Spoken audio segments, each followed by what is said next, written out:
Welcome back. آگے بڑھیں گے اور آپ کو بتائیں گے پنجاب اسمبلی نے آئندہ مالی سال 2026-27 کا بجٹ کثرت رائے سے منظور کر لیا۔ مریم اورنگزیب نے کہا ہے کہ عالمی بحران کے دوران فیلڈ مارشل وزیر اعظم شہباز شریف اور وزیر خارجہ نے عام کے لیے مؤثر کردار ادا کیا۔ انہوں نے کہا کہ مشکل حالات میں پنجاب نے 9 ارب روپے سے زائد کی سبسڈی دی گئی، جس سے 4 کروڑ سے زائد افراد مستفید ہوئے، جبکہ وزیر اعظم کی سبسڈی کے ساتھ مجموعی ریلیف 34 ارب روپے تک پہنچا۔ ان کا کہنا ہے کہ اس دوران عوام کو ریلیف فراہم کرنے کے لیے ارکان اسمبلی اور وزراء نے بھی اپنی تنخواہیں فنڈ میں شامل کی۔ پنجاب اسمبلی کے اجلاس میں حکومت اور اپوزیشن کے درمیان شدید ہنگامہ آرائی اور نعرے بازی۔ مریم اورنگزیب کی تقاریر کے دوران اپوزیشن ارکان نے شدید نعرے بازی کی، جس کے جواب میں حکومتی بینچز سے بھی نعرے لگائے گئے۔ دونوں جانب کے ارکان اپنی نشستوں سے اٹھ کر اسپیکر ڈائس کے قریب پہنچ گئے۔ حکومتی اور اپوزیشن ارکان نے مداخلت کر کے حالات کو معمول پر لانے کی کوشش کی۔ وزیر پارلیمانی امور مجتبیٰ شجاع الرحمان نے کہا کہ بزنس ایڈوائزری کمیٹی میں قیادت کے خلاف نعرے نہ لگانے پر اتفاق ہوا تھا۔ لیڈرشپ کے خلاف نعرے بازی کرنے والے ارکان کے خلاف کارروائی اور انہیں معطل کیا جائے۔ سرکاری اسکولوں کے اساتذہ جب رخصت ہوتے ہیں تو اپنے ساتھ پنکھے بھی اتار کر لے جاتے ہیں۔ اپنے اس بیان کی وضاحت کرتے ہوئے صوبائی وزیر تعلیم رانا سکندر حیات نے کہا ہے کہ میں اپنے بیان پر قائم ہوں، جس تناظر میں یہ بات کی تھی اس کے شواہد موجود ہیں، ضرورت پڑنے پر ایسے اساتذہ کے نام بھی سامنے لا سکتا ہوں۔ رانا سکندر کا کہنا تھا کہ میری تنقید تمام اساتذہ پر نہیں ہے، صرف بدعنوان عناصر پر ہے۔ قوم کے بچوں کو برے اساتذہ کے رحم و کرم پر نہیں چھوڑ سکتے۔ میری گفتگو سیاق و سباق سے ہٹا کر پیش کی گئی اور ایسے عناصر خود کو چھپا نہیں سکتے۔ وزیر تعلیم نے کہا کہ بہترین اساتذہ کو ٹریننگ کے لیے بیرون ملک بھیجنا ہم نے ہی شروع کیا۔ مجتبیٰ محنتی اساتذہ کی عزت اور بدعنوان عناصر کے احتساب کے ساتھ ساتھ چلے۔ پنجاب کے 80% اساتذہ دیانتدار اور ہمارا فخر ہیں۔ قابل اساتذہ میرے سر کا تاج ہیں۔ ان تمام معاملات پر اساتذہ کا رد عمل جاننے کے لیے ہم سے رابطہ کیا۔ اپوزیشن لیڈر پنجاب اسمبلی معین ریاض قریشی اساتذہ کے حق میں بول پڑے، کہا کہ اساتذہ ہمارے والدین کی طرح ہیں، ہم ان کی عزت کرتے ہیں۔ اساتذہ کو ڈی گریڈ کرنا، یہ کہنا پنکھے اتار کر لے گئے ہیں، غلط ہے۔ ہم اساتذہ کے ساتھ ہیں۔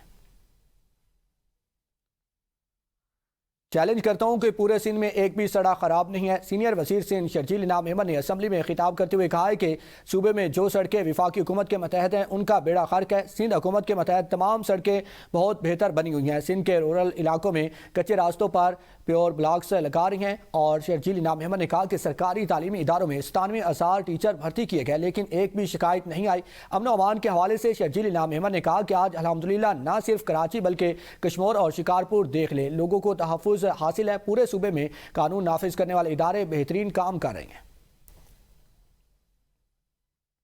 امیر جماعت اسلامی حافظ نعیم الرحمان نے قائد حزب اختلاف محمود خان اچکزئی سے اہم ملاقات کی ہے، جس میں آزاد کشمیر اور ملک کی مجموعی صورتحال پر تبادلہ خیال کیا گیا۔ ملاقات میں اپوزیشن رہنما بھی شریک تھے۔ جماعت اسلامی نے ثالثی کی پیشکش کر دی۔ ملاقات کے بعد حافظ نعیم الرحمان نے میڈیا سے گفتگو کرتے ہوئے کہا کہ آزاد کشمیر کی صورتحال پر ہر پاکستانی تشویش میں مبتلا ہے۔ ہم کو موقع نہ دیا گیا تو ایسی دراڑ پیدا ہوگی جسے بھرنا ممکن نہیں ہوگا۔ انہوں نے کہا کہ ملاقات میں ملک بھر کی مجموعی صورتحال پر تفصیلی تبادلہ خیال کیا گیا۔ جماعت اسلامی نے ثالثی کی پیشکش کی ہے، مقصد قومی ہم آہنگی کو فروغ دینا ہے۔ پی ٹی آئی نے ایم این اے اقبال افریدی کو شوکاز نوٹس جاری کر دیا۔ پارٹی نظم و ضبط کی مبینہ سنگین خلاف ورزی پر اقبال افریدی سے 7 روز میں جواب طلب کر لیا گیا۔ اقبال افریدی پر پارٹی ایم این اے سے بدتمیزی اور توہین امیز زبان کے استعمال اور پارلیمانی پارٹی فیصلوں کے خلاف مسلسل مہم چلانے کا الزام ہے۔ قومی اسمبلی کے جونیئر اور سینئر عملے سے نامناسب رویے کا الزام بھی شوکاز نوٹس میں شامل ہے۔ 23 جون کو اڈیالہ جیل کے باہر پارٹی ایم این ایز پر مبینہ حملے کی منصوبہ بندی اور شرکت کا الزام بھی عائد کیا گیا ہے۔ شوکاز نوٹس میں اقبال افریدی کے طرز عمل کو پارٹی کے لیے باعث بدنامی قرار دیا گیا ہے۔ تسلی بخش جواب نہ ملنے پر بنیادی رکنیت ختم اور کارروائی کا فیصلہ کیا گیا ہے۔ خیبر پختونخوا اسمبلی میں ہنگامہ آرائی۔ اسپیکر بابر سلیم سواتی نے ایوان میں غیر منتخب فرد کی موجودگی اور نعرے بازی پر معذرت کرتے ہوئے اسے اپنی غلطی قرار دے دیا۔ اسپیکر نے رولنگ دیتے ہوئے واضح کیا کہ آئندہ اسمبلی کی گیلریز میں صرف متعلقہ سرکاری آفیسرز اور پریس نمائندوں کو بیٹھنے کی اجازت ہوگی، جبکہ وزراء، کے پی ایس او پیز اور دیگر غیر متعلقہ افراد کا داخلہ ممنوع ہوگا۔ اپوزیشن لیڈر ڈاکٹر عباد اللہ نے الزام عائد کیا کہ وزیر اعلیٰ کی جانب سے ایک غیر منتخب شخص کو ایوان میں لا کر نعرے لگوائے گئے، جس سے اسمبلی کے استحقاق اور تقدس کو نقصان پہنچا۔ ڈاکٹر عباد اللہ نے کہا کہ پریس گیلری میں ایک سیاسی کارکن کی موجودگی کے باعث الٹ بازی آگے بڑھیں گے اور آپ کو بتائیں گے اسکردو کے برکے نالہ میں اچانک آنے والے سیلابی ریلے نے گاؤں کا رخ کر لیا، جس سے کھڑی فصلوں، باغات اور مقامی قبرستانوں کو نقصان پہنچا ہے، جبکہ متعدد گھروں میں پانی داخل ہو گیا ہے۔ متاثرہ علاقے میں خوف و ہراس کے باعث شہری محفوظ مقامات کی جانب منتقل ہونا شروع ہو گئے ہیں۔ ضلعی انتظامیہ کے مطابق امدادی ادارے متاثرہ علاقے میں ریسکیو اور حفاظتی سرگرمیوں میں مصروف ہیں۔ نقصانات کا تخمینہ لگانے اور صورتحال کی مسلسل نگرانی کا عمل جاری ہے، جبکہ شہریوں سے اپیل کی گئی ہے کہ وہ غیر ضروری طور پر ندی نالوں اور سیلابی گزرگاہوں کے قریب جانے سے گریز کریں۔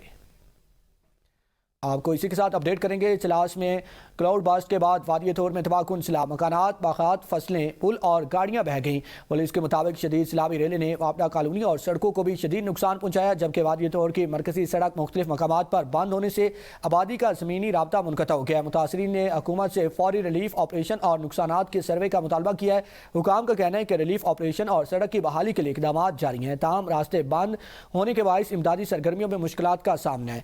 این ڈی ایم اے نے پہاڑی اور بالائی علاقوں میں ممکنہ لینڈ سلائیڈنگ کا الرٹ جاری کر دیا ہے۔ آج سے 3 جولائی کے دوران وقفے سے بارشوں اور تیزی سے پگھلتے گلیشیئرز کے باعث گلگت بلتستان، بالائی خیبر پختونخوا اور آزاد کشمیر لینڈ سلائیڈنگ کا خدشہ ہے۔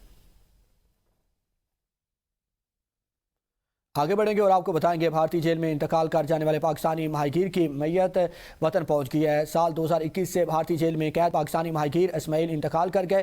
ضروری قانونی اور سفارتی کارروائی کے بعد میت پاکستان منتقل کر دی گئی۔ ایدی فاؤنڈیشن کے کراچی ایئرپورٹ سے میت وصول کر کے آبائی گھر منتقل کر دی گئی۔ مینیجنگ ٹرسٹی فیصل ایدی کی ہدایت پر میت کی منتقلی کے انتظامات مکمل کیے گئے۔ 75 سالہ اسماعیل کی میت ایمبولینس کے ذریعے کیماڑی بدر گراؤنڈ منتقل کی گئی۔ اٹلی میں بچوں کو حملہ آور سے بچانے والے پاکستانی شہری نوید اسلم کو یادگاری شیلڈ سے نواز دیا گیا۔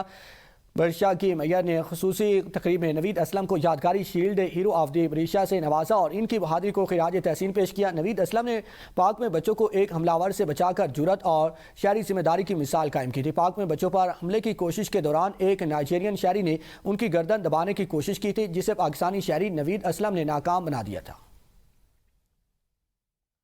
ماتلی کی تحصیل ٹنڈو غلام علی میں ایشیا کی مشہور اور قدیمی سالانہ گدھا منڈی سج گئی ہے۔ بیپاری نایاب نسل کے گدھے اور خچر لے کر پہنچ گئے ہیں۔